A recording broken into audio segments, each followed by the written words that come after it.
We're recording, guys.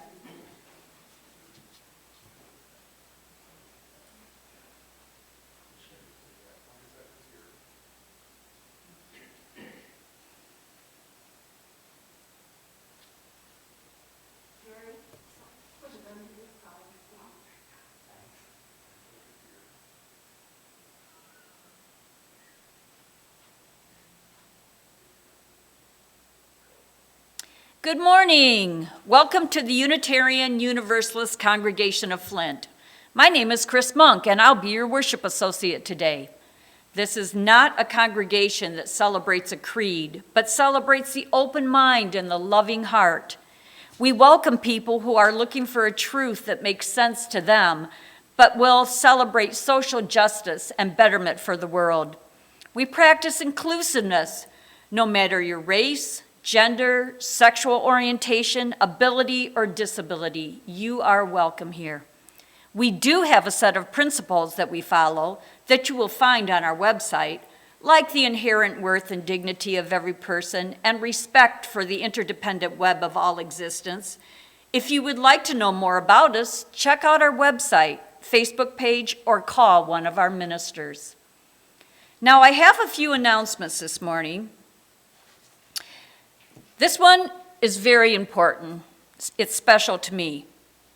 Please join us outside the church at 5:15 sharp on Tuesday, January 19th, to light candles and ring the bell at 5:30 in memory of those who have died from COVID-19. This is a nationwide memorial, and many churches will be observing this event by ringing their bell at 5:30. We will wear our mask and practice social distancing. Just see the e-update for details. Another interesting thing, join Jerry and Lynn online starting February 3rd for a monthly informal conversation focused on dealing with life UU style. It's called Kindred Conversations, the past, the present, and us. Current events will guide these talks, informed by the thoughts and deeds of progressive people of the past and the present. This group will meet the first Wednesday each month, 6 to 7 p.m. Lastly, please join us for our live coffee hour on Zoom after the service. The ID code can be found on our website and in the e-update. This is the month we have a second Sunday offering. And this month, our offering is going to the UU Leadership Training Scholarship. This congregation has been supporting our members by having a scholarship to leadership training. This training is usually in the summer and often at a college out of state. Professional trainers help develop the leadership skills that already exist in our members. This is also a chance to meet with UUs from other areas and exchange ideas. In the late 1980s, Ruth Straw, Marion Van Winkle, David and Wynn Hanwicker all went to the same training. They came back energized. New ways of operating were implemented, and the congregation had a period of growth. Just recently, David Clement also went to this and came back charged up. This year is not like any other. The training will be virtual, which does have some positives. People who could not travel to an out-of-state site or stay away from home for a week may now receive the training at home. More people will have access. Also, the cost of the training will be much lower, which will allow for more participation, but it's not free. As we are in a period of economic decline, where even affording the necessities is difficult, in order to fulfill our mission as a beacon of liberal religion in this community, we need new members. To get new members, we need leaders to show us how to grow. This training is one of the tools that will help us stay relevant. Please donate as you are able. Checks should be made out to the UUCF with a note in the memo area that it's for leadership training. Jennifer Howard will now open with our prelude.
Our chalice lighting this morning.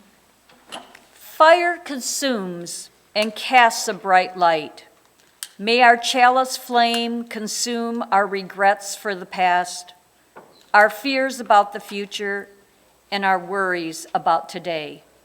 May it light for us a path of joy and peace.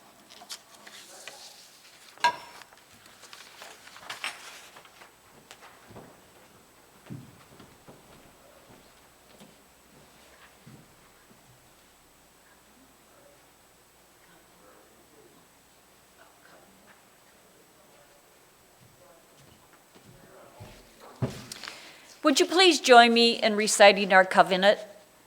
Recognizing the richness of diversity, the beauty and wonder of shared worship, and the transforming power of love and service, we gather as a sacred, intentional community to freely seek knowledge and truth, to celebrate the fullness of life, and by our actions to increase goodness and justice.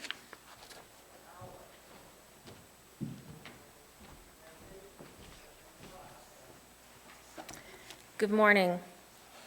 Our opening words are an ancient Sanskrit poem. Look to this day, for it is life, the very life of life.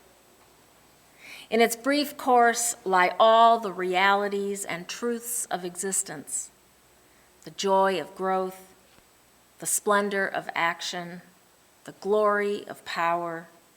For yesterday is but a memory, and tomorrow is but a vision. But today, well lived, makes every yesterday a memory of happiness, and every tomorrow a vision of hope. Look well, therefore, to this day.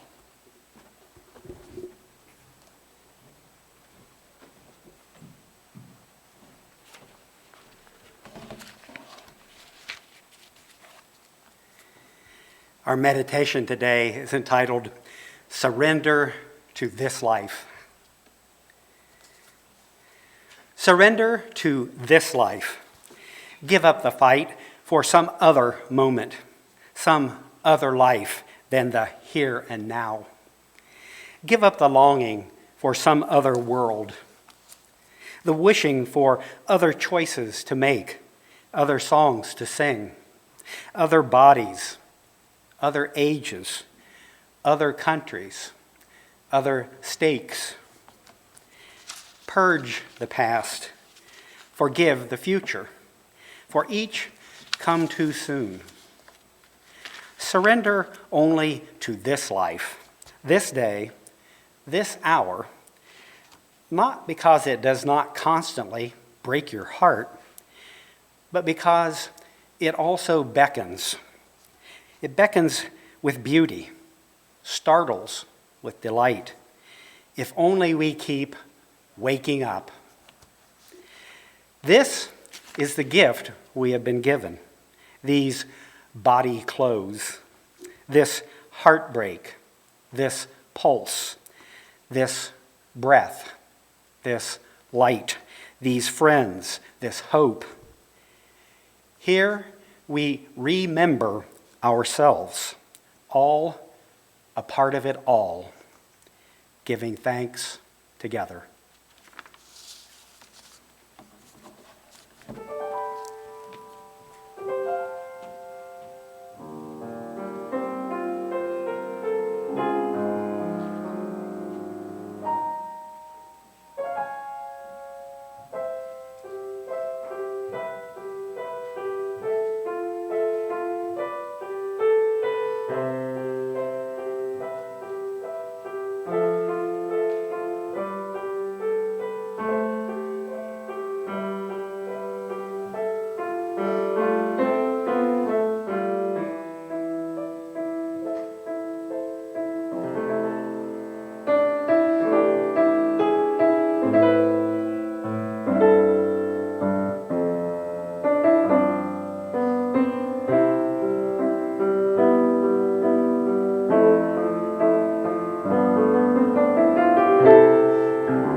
The following are excerpts from famous poems on aging and death.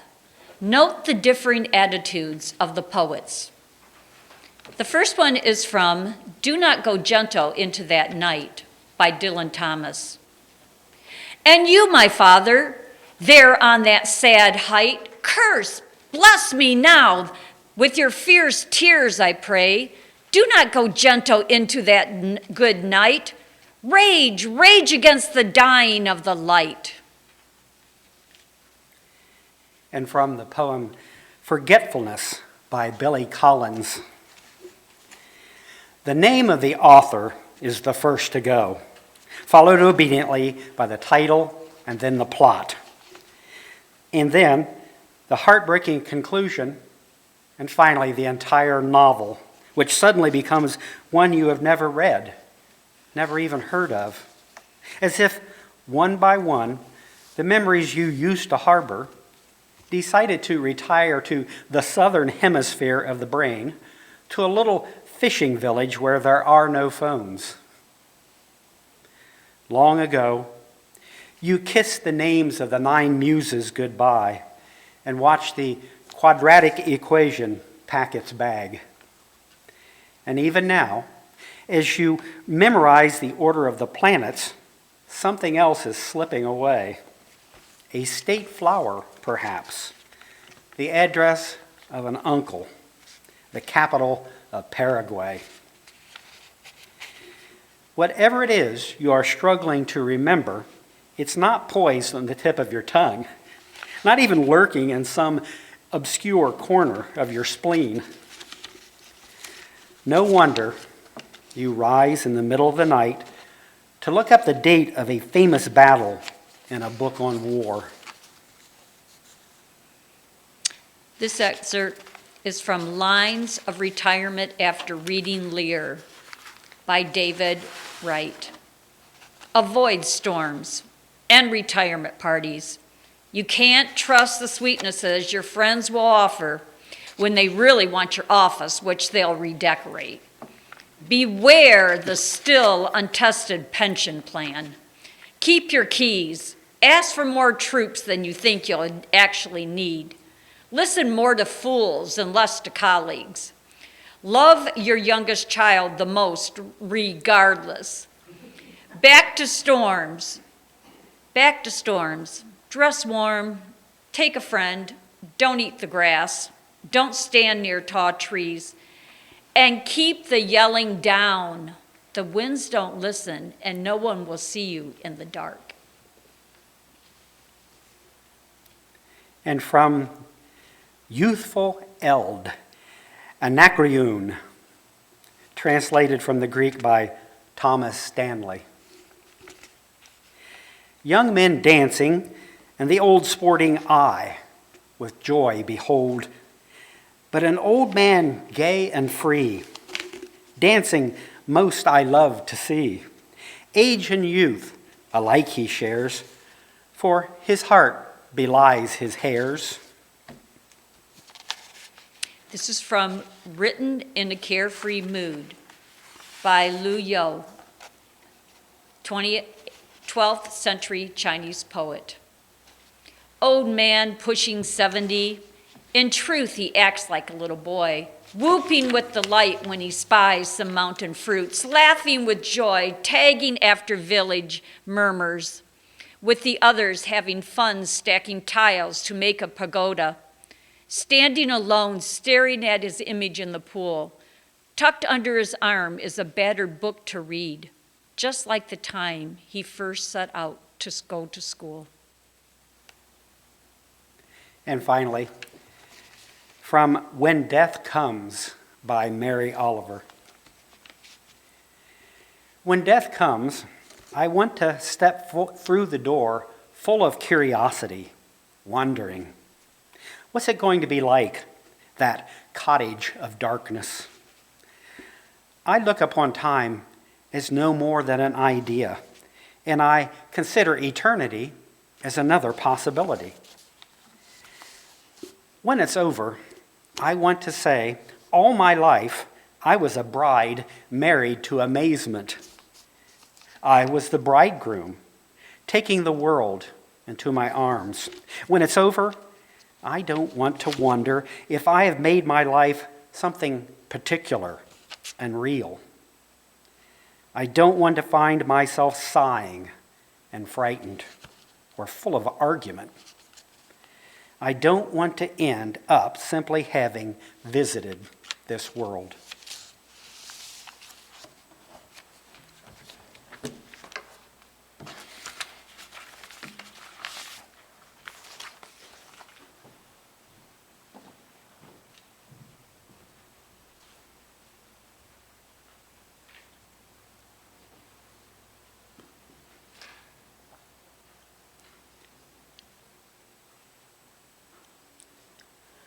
I think of aging with humans as of aging with wine. Both are, by that process, made more mellow and more potent.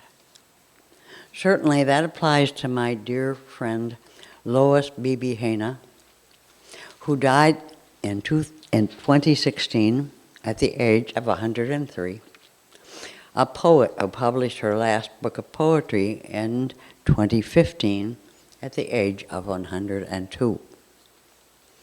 I'm sharing 3 of her poems this morning. First one is Heretic.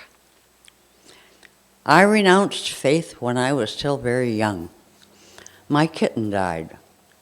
Maybe, I said through tears, he'll be happier now in heaven.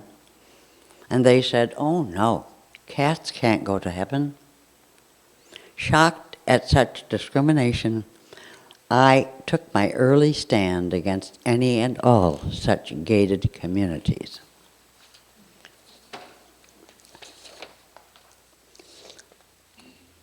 And this one is Flaming Orange. As my daughter colored the bear in her coloring book with garish, unbear-like colors, her friend asked earnestly, poking among the crayons for something brighter, what do you want to be when you grow up? Maybe I, as a mother, was remiss because I'd never thought of so future a question. So I listened with intent. Well, my small daughter said, I think I'll either be an Indian or a horse. Her friend, more solidly grounded, said, but you can't. Why can't I? My child demanded, with the kind of certainty not possible in anyone beyond 4. My daughter went on now with the green crayon, why can't I? Her friend put down the flaming orange and considered, flaming orange to consider. You can't now because you didn't start soon enough, she said. And my child considered that for a moment. Well, when I grow down again, she said, I'll remember that.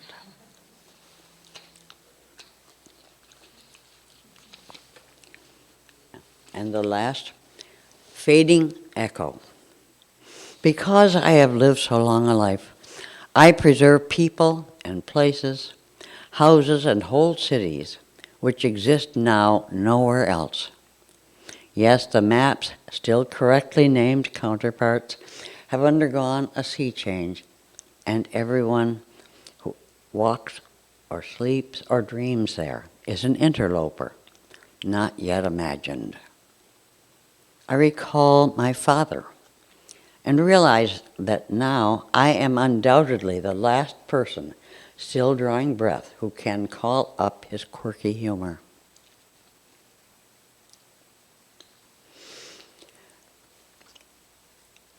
Or recognize his torn decisions. Because I have lived so long, I give him still that tenuous foothold to this universe. But Father, I have done my best. I am now older than you ever imagined, and I cannot guarantee how long I can prolong you. Keep that shred of you still flickeringly alive.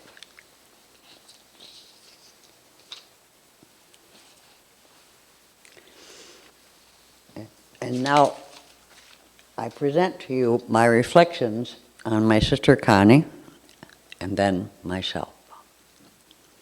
My sister Connie is 3 years younger than I, but numbers tell only one truth. Arithmetic is a faint and squeaky voice telling an inadequate fraction of her that she is 73. What revelation does that impart? To a culture that idolizes youth, it may say enough, but it is not enough. If you ask her 2 daughters, they would tell how strong she is, physically able to outdo them. 73 doesn't say that. She speaks up for justice in a voice that commands respect and does not quaver. That number, 73, does not say that. And learning, always learning, blossoming like the glorious flowers she nurtures year after year around her home. 73 is not enough to say. It is a feeble description of all she has been, and most decidedly, all she is. It is not enough. But she is enough.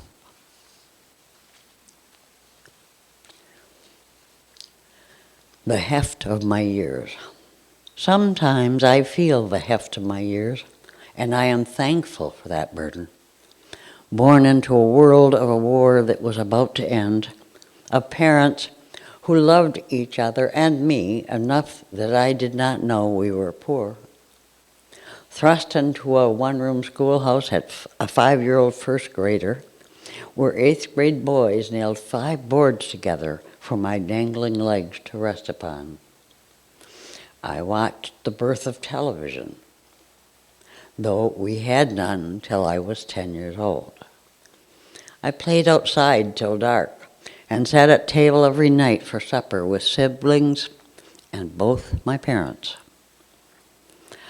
I remember Bloody Sunday with anguish. I was reborn through feminism and bereft when the Equal Rights Amendment died. I have no wish to be younger or to look younger. I glory in the beauty of Eva Young, Bessie Helsom, Roberta Pinty, Eunice Webster, and Rita Short, and Lois Beebe Hana, and me.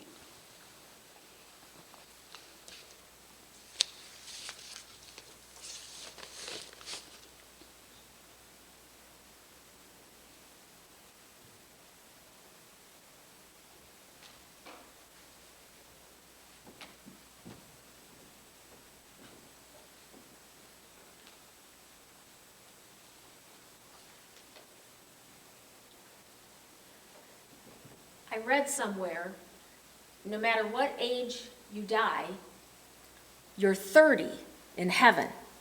30 is the perfect age. Researchers have determined that there are ages when we will be at our peak for particular things. For instance, the perfect age to learn a new language is at age 7. There are 2 perfect ages for finding life satisfying, age 23 and 69. 26 and 28 are peak times for marriage and running a marathon, respectively. Play chess at 31 and you're more likely to win. Women have the most earning potential at the age of 39, men at 48. Now, you might be wondering if there's still a chance to make a Nobel Prize-winning discovery.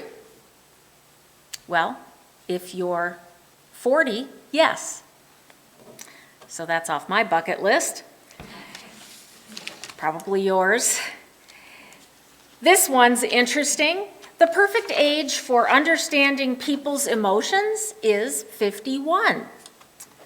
One might assume that after that, your understanding declines, so that might explain a relationship or two. And you'll like these last ones.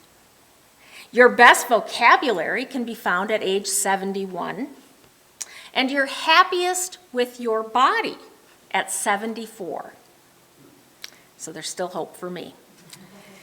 And the perfect age for psychological well-being is 82. So many of us still have a few things to still look forward to. Those that are over 82, however, researchers say have something that can't really be measured quite so easily, and that's wisdom. Not the book learning kind, more the stuff that you pass on from generation to generation. Now, not everyone reads these studies or believes them, although elders are the most respected and cared for people in the community in some cultures, here, many older Americans become obsessed with age. There are ages when we're told we can't do things like listen to adult conversations or drive a car. And then there's times when we're told we're too old to do things, like wear skinny jeans or drive a car. Advertisers help along America's obsession with age by telling us that this product will make us look 10 years younger and that product will cover our gray hair. I've even seen ads for food for Spot, if you notice that your pup no longer has pep. Yet, most 50-year-olds will say that they wouldn't want to be 30 again. And most 70-year-olds are pretty happy with their age as well. Of course, that satisfaction has less to do with their chronological age and more to do with how you feel emotionally and physically. The whole world is always asking us, what is your birth date? Whatever that is, can be the perfect age. It's just a number. If those internal clocks in us would just slow down. I'm here to tell you that there's a fair number of people who are pretty successful at slowing those internal clocks down, no matter what their chronological age is. Now, I first started thinking about the concept of a perfect age when our son was about a year old. As Jerry and I were marveling at our child and parenthood, a few of our friends warned us about the terrible twos. And as time went on, other parents regaled us with their nightmare stories of how awful their kids were in elementary school and then in junior high and high school. But we found it amusing. We never really experienced the terrible twos or any other terrible ages of our child. I mean, sure, each age had its challenges, but also joys.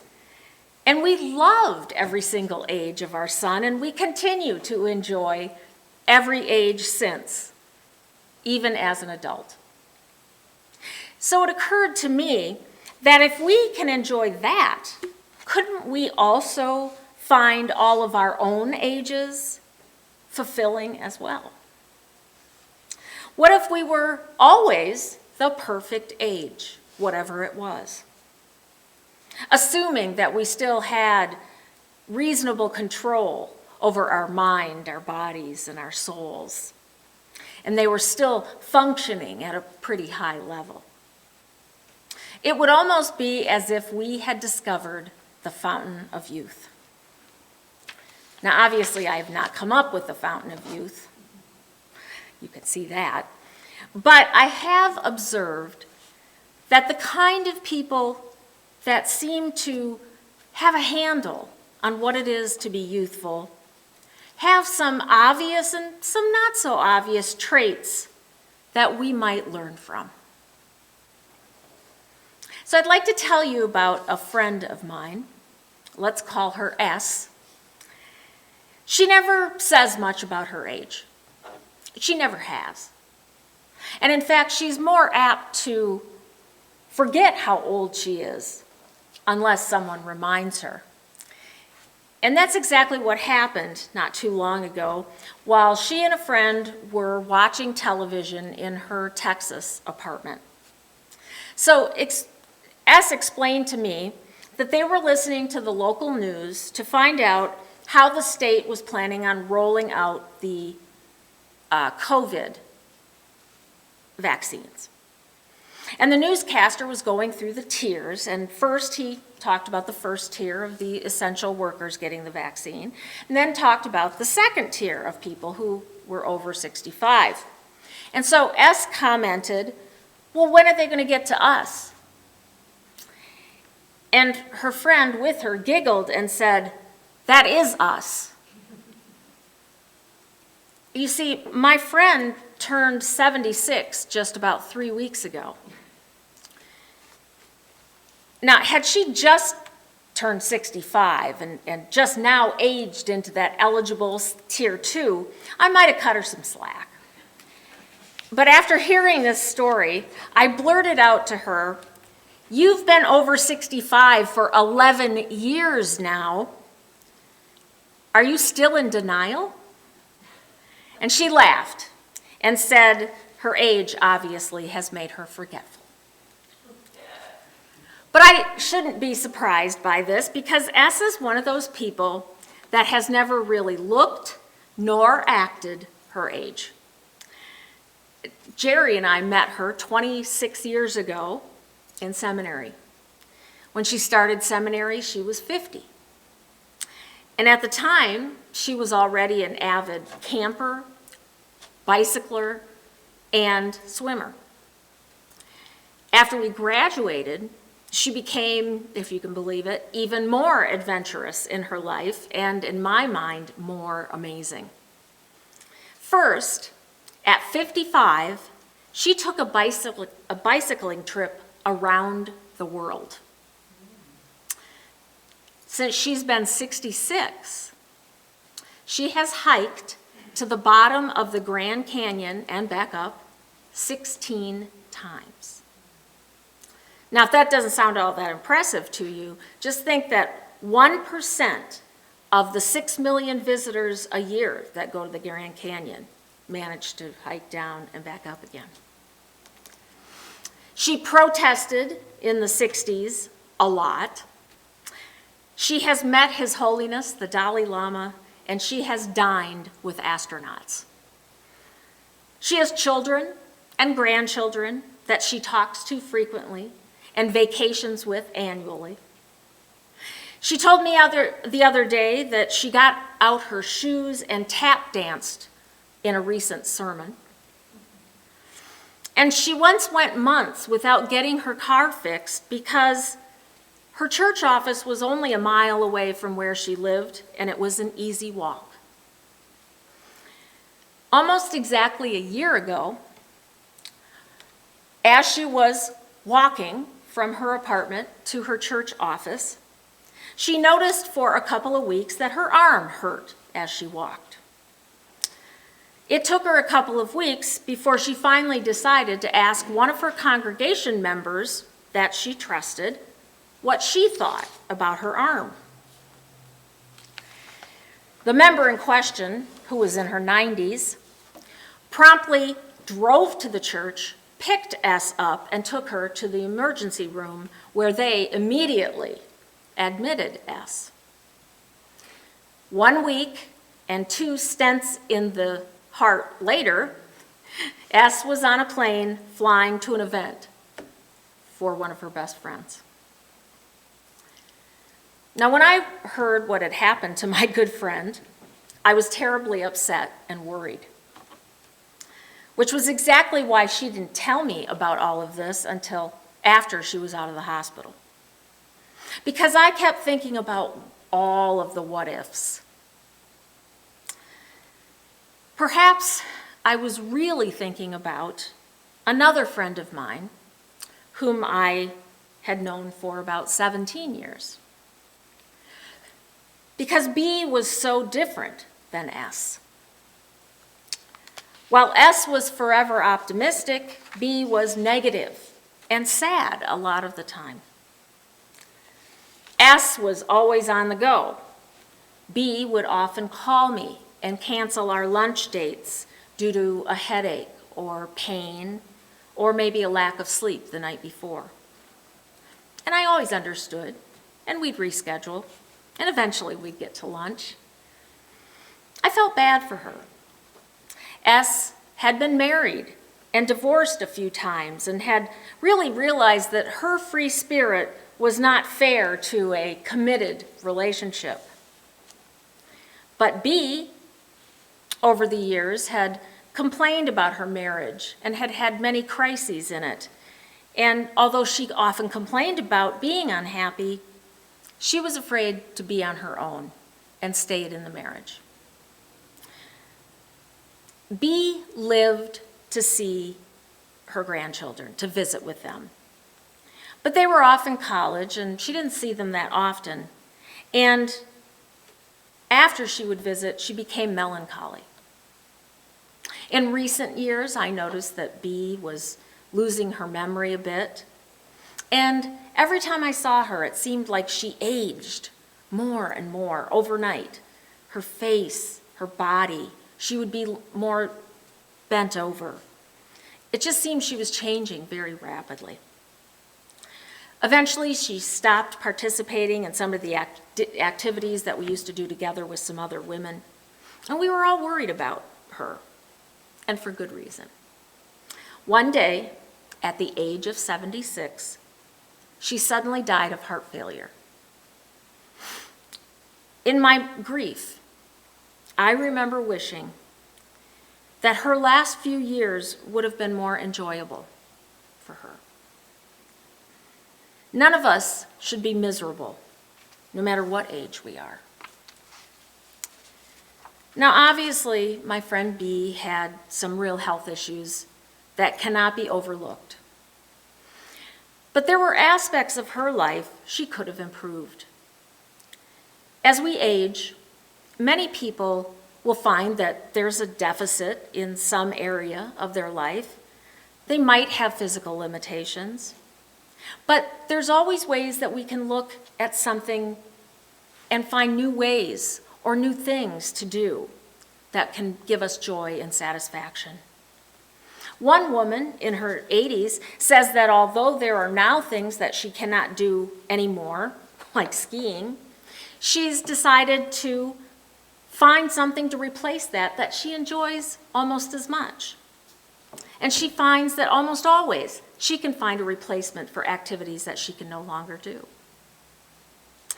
Another person that I've spoken to, also in their 80s, said that there's a lot of things she can still do, but she just does them a little more slowly and carefully. An older man that I talked to discussed the fact that his physical body is no longer doing what he might want it to, but even if you can't move your body, you can still move your imagination. He still travels extensively, and when he can't, he reads, participates in clubs, and does crossword and other puzzles.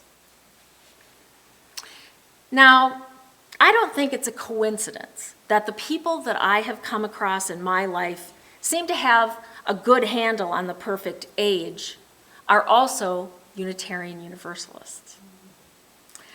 It just can't be a coincidence. And I think that's because our faith tradition plays a role in how we live our lives. It's no secret that our denomination is primarily middle to upper class, and most of us are white, and that comes with privilege. This means we generally have access to good health care, education, employment, and housing. Throw in some luck, good genetics, where you grew up, some of us in the Midwest, and even the decade that you were born, and these are all going to alter how you do later in life. But these are things we can't control.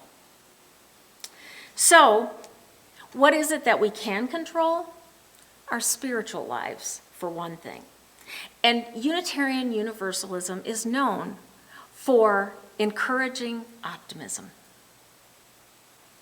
We assume that things will get better because we work to make sure things get better.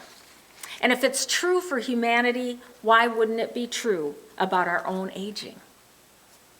We can see as just another learning opportunity, a new experience, that's what aging is. And we have the advantage of being in a community with people who are the best examples of active and interesting elders. I don't know how many UUs in their 70s and 80s and even sometimes 90s there are who I've seen participating in social action and volunteering in some way in their congregations. Almost all of them do. And it's also common for some of the oldest people in a congregation to be the ones who do most of the physical caring for one another when it comes to making meals or making hospital visits or just calling people to say, "How are you doing?" All of this keeps a person feeling vital and useful and contributes to a person's feeling of youthfulness. Lastly, as most of us don't believe in an afterlife, our members are taught to value and cherish the present. That's an important thing in aging. My friend S says her daily mantra is, "Be here now." When she can stay in the present, she says she feels she catches glimpses of the wonder and amazement of the world. And the more of those moments that there are, the less her age matters. She believes that if she can manage to get out of her own way, as she puts it, she doesn't focus on her own problems. If we don't lose sight of the fact that there are so many other people and things greater than us that need attention in the world, our problems lessen and we feel better. I believe what she describes is the final and perhaps the most important aspect of being the perfect age, and that is finding meaning in our lives. Viktor Frankl, who wrote Man's Search for Meaning, an account of his experiences in Nazi concentration camps, concluded that humans can keep living even under the worst of circumstances if they can find meaning. He found that by paying attention and focusing on others, a person could not only remain hopeful, but could retain the strength to stay alive. He tells of an instance when he and a companion were on a forced march. He says, "We stumbled on in the darkness over big stones and through large puddles along the road leading from the camp. Hiding his mouth behind his upturned collar, the man marching next to me whispered suddenly, 'If our wives could see us now, I do hope they are better off in their camps and don't know what is happening to us.' That brought thoughts of my own wife to mind. And as we stumbled on for miles, slipping on icy spots, supporting each other time and time again, dragging one another up and onward, nothing was said, but we both knew each of us was thinking about his wife. Occasionally, I looked at the sky where the stars were fading and the pink light of the morning was beginning to spread behind a dark bank of clouds. But my mind clung to my wife's image, imagining it with an uncanny acuteness. A thought transfixed me. The truth that love is the ultimate and the highest goal to which man can aspire. The salvation of man is through love and in love. I understood how a man who has nothing left in this world still may know bliss, be it only for a brief moment in the contemplation of his beloved." Frankl's experiences allowed him to survive extreme suffering and understand that our attitude about life can make all the difference in living. As I think of people I've met and I've admired who I believe understand what it means to be the perfect age, I believe that they know what it means to have meaning like that in their lives. They have friends who respect one another and are honest with each other. They believe in working for justice and compassion throughout their entire lives. They believe that life is an adventure, either of the mind or the body or both. And lastly, they live with grace and they are proud of who and what they have become. I see all of these things in my friend S, but she'd be embarrassed to hear it. But at 76, she deserves admiration for all she's accomplished, I think. You know, she's currently planning her 17th trip down the Grand Canyon. She plans to make 20 before she quits for good, she said. I think if I start planning now, I might be able to get good enough to get in shape and join her on one of those trips. Maybe a couple years. When Viktor Frankl had his book published in English, it had been translated into Man's Search for Meaning. But the original title in German was Saying Yes to Life in Spite of Everything. He wrote that choosing the attitude you will have in any given set of circumstances is the last of one's human freedoms. We all have the freedom to say yes or make choices that affirm our lives.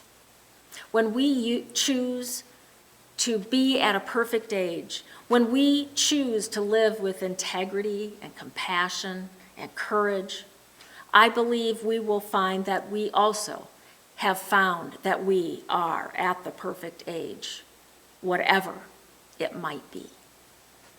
May it be so.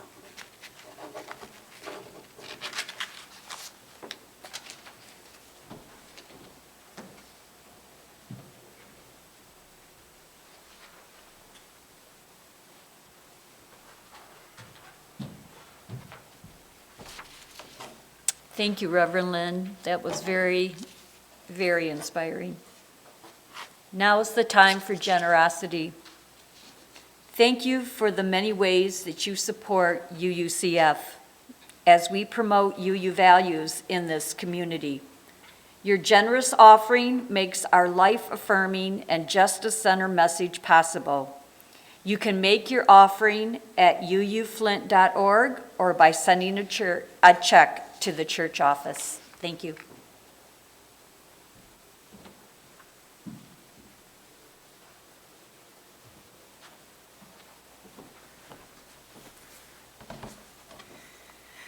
Our closing words are entitled Lines on Retirement after reading Lear by David Wright. Go ahead, take it off, take it all off. Run naked into the tempests. Weave flowers into your hair. Bellow at cataracts. If you dare, scream at the gods. Babble as if you thought words could save. Drink rain like cold beer. It's so much better than making theories. We'd all come with you laughing if we could.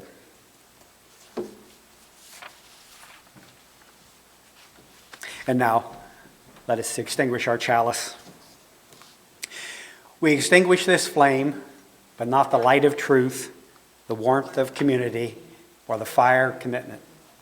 These we carry in our hearts until we are together again.